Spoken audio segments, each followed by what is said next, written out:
You're listening to the Pop Punk Revolution Podcast. Here are your hosts, Brian Underwood and Sean Zizi.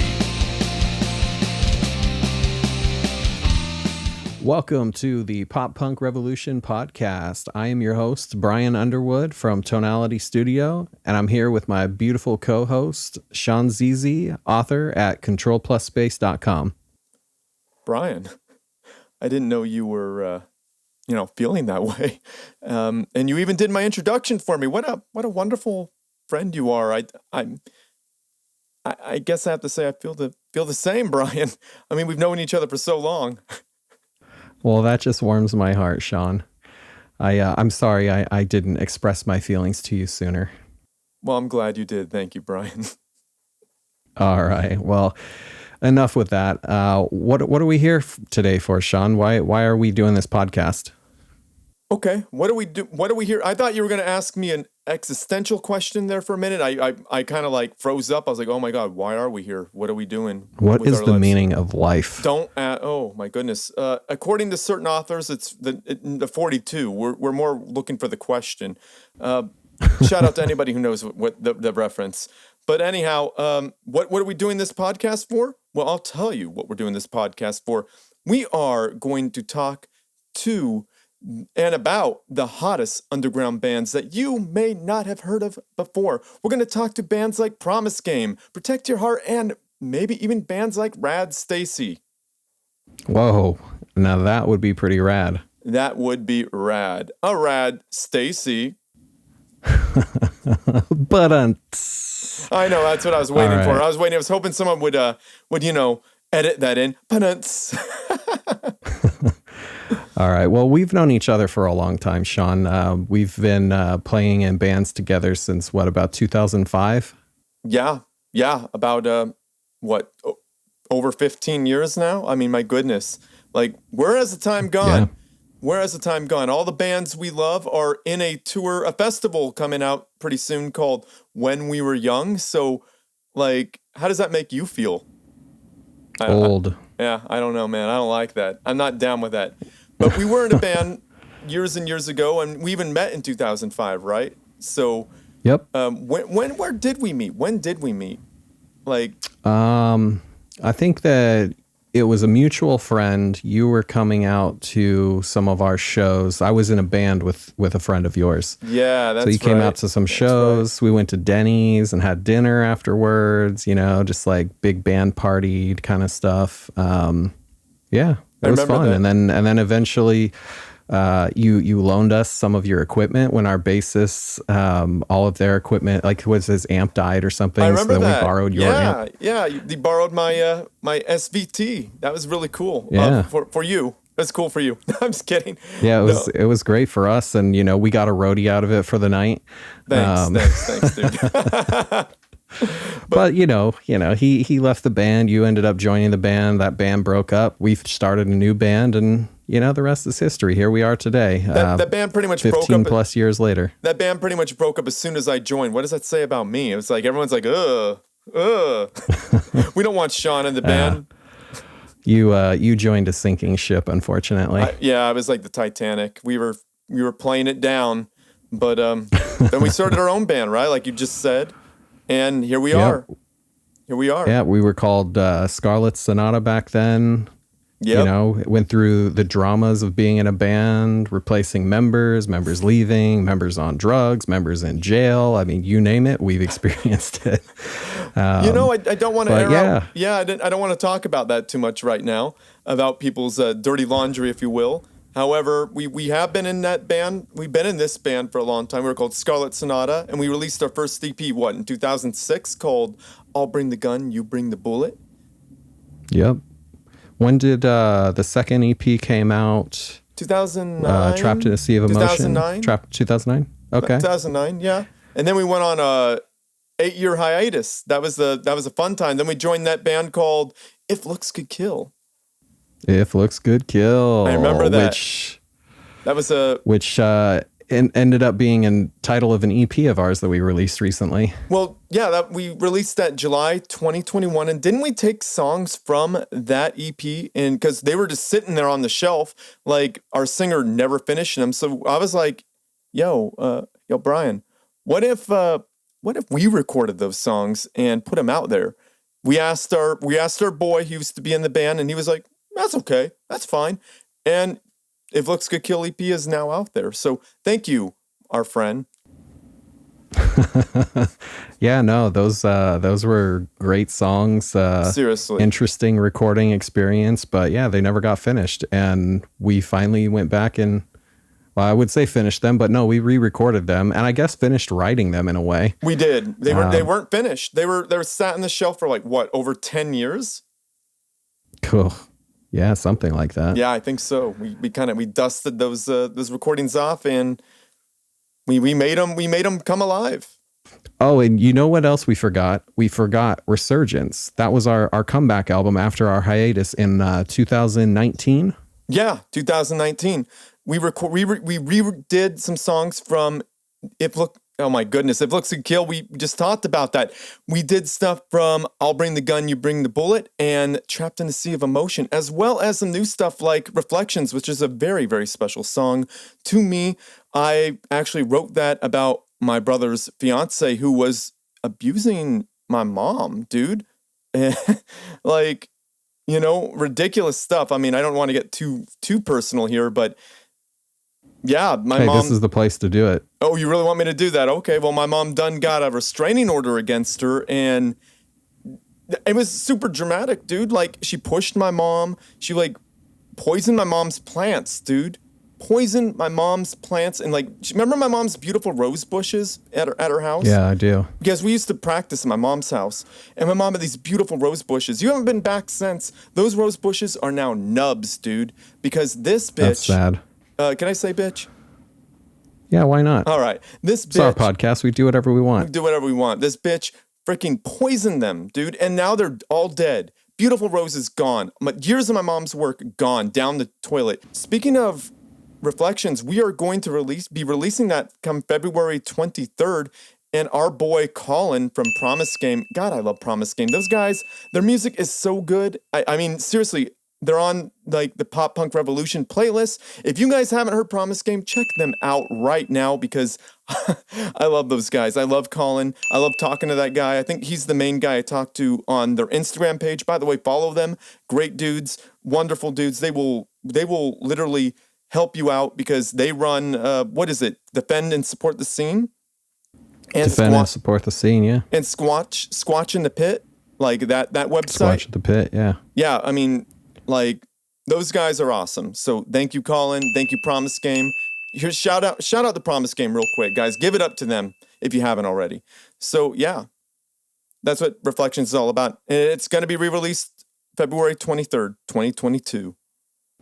Yeah, assuming this podcast comes out before that date. It's possible this podcast comes out afterwards, but viewers, you will connect the dots. Maybe they will. Maybe they won't. Yeah, let's hope. Anyway, so let's talk about Control+Space. Tell us about that website, Sean. Well, I remember years ago you were telling me, Sean, you should start a website because you're a writer and you should write about bands and just do it because bands will love that stuff. And I'm sitting there going, nah, I got too much stuff on my plate. No, I'm not going to do it. Not going to do it. And then finally I did it and bands love it. People love it. So it's all about really showcasing underground bands like we're doing on this podcast. So it's kind of me just, writing it down and putting it out there for bands to share and to, really feel like their music is appreciated. Because I listen to every track that's sent to me. I dissect it, I check it out, and I sit there and go like, yeah, I gotta talk about this. I gotta talk about what makes it shine. And I have to make sure people are able to connect with it. And then, like, I got to get it out there. You know what I mean?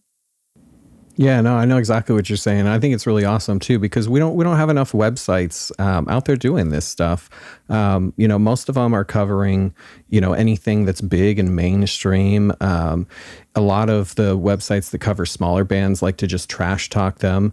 For whatever reason, and I think it's awesome what you're doing because you're showcasing the underdog, and the underdog needs a chance, especially in today's media climate. Well, thank you. Yeah, I agree with that. That's exactly why Control+Space came to be. It's not a place for negativity at all. It's not a place for negativity in any way, shape, or form. I'm not into that. I don't think that's right. Who am I to tell you what is bad music? I'm not here to tell you what is bad. All I could do is tell you what I think is good about what I'm hearing. That's all I could say. I'm not going to tell you that I think it's bad because that's up to you to decide. Because music is incredibly subjective. And it's not fair to say something that somebody spent so much time on, to put on a publication to say it's bad. That's got to be heartbreaking, that's not fair, So I'm going to write about what positive qualities this song has, so everybody deserves a little bit of time in the limelight, and that's what I'm there to do. That's what I want. That's great. Well, enough about Control+Space. How about Tonality Studios? What is that all about? Tonality. So I, as you know, Sean, have been an audio engineer since 2004. And, I've been recording bands forever. So that's what Tonality is. It's my audio engineering project. These days I'm doing mostly mixing and mastering. I don't really do a whole lot of engineering anymore, but occasionally, I'll get together and produce a band. Obviously I produce all of our stuff and engineer all of that, along with yourself. But so mix and master bands. Shoot, man. I mean, I work with people all over the world. I work with people in Russia, people here in the United States. I mean, when you're mixing and mastering, it's all remote. They send the files digitally through Google Drive, and, I just download the stuff, and I can literally work with anybody anywhere. It's awesome. It's super fulfilling. I get to hear new music. This is my favorite part, is that I get to hear new music before anybody else gets to hear it. That is, you know what? Even through Control+Space, I get that privilege as well. It feels really great, doesn't it, to be able to hear the hottest new single from an underground artist before anyone else. Yeah, well, and you hear it and you know it's how good it is, and you know how good it's going to be and how the public's going to respond to it. And yeah, it's just, it's awesome being able to hear it first. Well, the beautiful, and in my case, I'm actually helping create it too. So that's really cool. I was going to say, you get to help shape it. You get to turn it into something even more beautiful than it first started out. So that is even bigger privilege than even just listening to it. You get to be part of the creative process. How cool is that? Yeah, no, it's super awesome, and I'm grateful for every single band that hires me. Yeah, dude. You do this mostly remotely now, right? So you're saying that the whole pandemic thing didn't really greatly affect you? No, you know what? I would say that I started getting more business when the pandemic started, because people are at home. Yeah. They buy their own little recording setups, and then they record their songs. They need somebody to mix the song or to master the song, and so they hire somebody like me on the internet and send all their tracks. And yeah, I saw a huge boom in clientele when the pandemic started.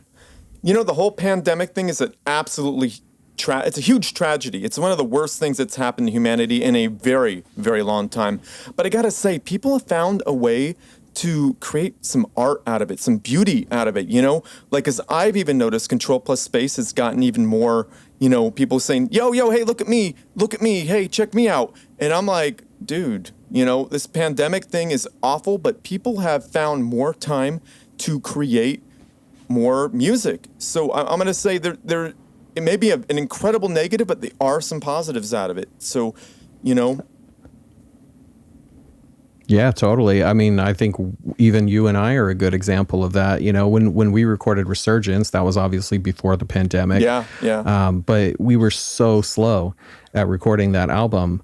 And then the pandemic hits, and it's like we pumped If Looks Could Kill EP out super fast. And we're working on, you know, new singles right now that we're going to be releasing bi-monthly. And I mean, it's just, it's given us the free time, or I guess free time's not the right word. Well, I didn't get free time. It's definitely motivated us, you know, to work on more music. I'm going to tell you what happened. I was able to get remote lessons for my voice. Shout out to Michael, my voice teacher. Shout out there, buddy.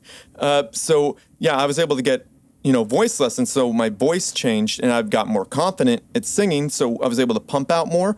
And here's a big thing that really made us, you know, want to do it more, is that we saw more bands doing it. We saw more bands pumping out more stuff. So that really inspired us to pump out more music. So that inspired me, at least. Yeah. So thank you, Scene. Thank you. Thank you, Scene. Keep it up. Keep it up, Scene. A little more about Black It Out. We were on the radio in Sacramento. Do you remember the name of the radio station, Brian? 98 Rock, KRXQ. That's right, 98 Rock. We were also on the Local Licks. That was the show Local Licks. Yeah, they featured a couple of songs from what was that? I'll Bring the Gun. I'll Bring the Gun, You Bring the Bullet. Right. And then recently, like last year, we were on Alex Plays Punk. And last year we were also on Squatch in the Pit. Oh my goodness, Squatch in the Pit. Shout out to Colin from Promise Game. As you can see, we really like those guys. Yeah, I think we were on a few other small radio stations too, but I can't think of the names of them. Sorry if you're watching. Sorry if you're listening. You know, we appreciate you. Yeah, just know that we appreciate you, and it's really hard to keep track of everything because there's so much great happening in the scene right now. And we appreciate you. Just let you know. Yeah. Just let you know we appreciate you. And we're here to showcase it. That's the whole point of this podcast. We are going to start showcasing all of you and all of the great things that you're doing. Come to think of it, CTRL+Space even released the Best of 2021 awards. Brian and I are pictured there. I remember the picture is you, Brian, pointing at the 2021. I thought that was really funny. Brian and I actually talked about this and chose some of the bands, chose some of the, what would you call that? The media outlets, such as Pop Punk Community, Signal Chord Records, you know, things like that all over Instagram. And yeah, punk.stance as well. Shout out to you guys, by the way. So yeah, Brian and I really sat down and talked about that and really, really wanted to showcase you guys. In fact, it took me 2 weeks to get that article done. One wave had a wave of people in the beginning, and then there was a second wave of people for the Best of 2020 award. The Best of 2021 awards. So yeah, thank you for that, Brian. Thanks for the help there. Of course. I mean, this whole entire podcast is just a big thank you. You know, we appreciate everything that everyone's doing for the scene and everything that all of the bands and musicians are contributing to the scene. And that's what we're here for. We're here to showcase and say thank you for keeping the scene alive. Yeah. So are we going to intersperse music of our music in this? Yeah, let's do that. We have a new single that we're working on that should be coming out soon-ish called Live, Laugh, Love. Insert audio here.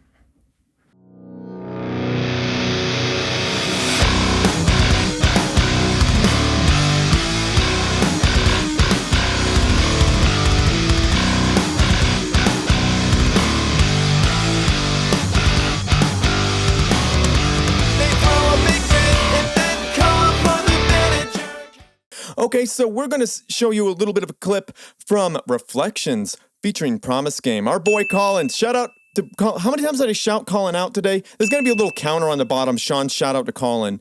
Dang it, I'm going to look like an obsessed fan. Sorry, Colin, but shout out to you anyway.